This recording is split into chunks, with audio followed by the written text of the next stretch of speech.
அனைவருக்கும் வணக்கம். என் பேர் அசோக். என்னுடைய யூடியூப் சேனலுக்கு உங்களை வரவேற்கிறேன். திருப்பூர் மாவட்டத்தில் இருந்து கேரள மாநிலத்தில் இருக்கக்கூடிய திருச்சூர் மாவட்டத்திற்கு போவதற்குண்டான பஸ் டைமிங்கை பற்றி தான் நாம் இந்த வீடியோவில் பார்க்க போகிறோம். திருப்பூர் மாவட்டத்தில் திருப்பூர் புதிய பேருந்து நிலையம் அப்படிங்கிற ஒரு இடம் இருக்குது. அந்த இடத்துல இருந்து 12:10 மணிக்கு மதியம் 12:10 மணிக்கு ஒரு பஸ் புறப்படும். அந்த பஸ் வந்து பார்த்தீங்கன்னா நான் ஏசி பஸ்ஸு.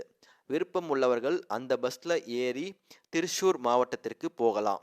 சில பேர் கேட்டிருந்தாங்க, திருப்பூரில் பழைய பஸ் ஸ்டாண்டுன்னு ஒரு இடம் இருக்குது, பழைய பஸ் ஸ்டாண்டில் இருந்து நாம் திருச்சூர் மாவட்டத்திற்கு போவதற்கு ஏதாவது வாய்ப்பு இருக்கா அப்படின்னு கேட்டாங்க. ஆனால் இப்போதைக்கு பழைய பஸ் ஸ்டாண்டில் இருந்து திருச்சூர் போவதற்குண்டான பஸ் கிடையாது.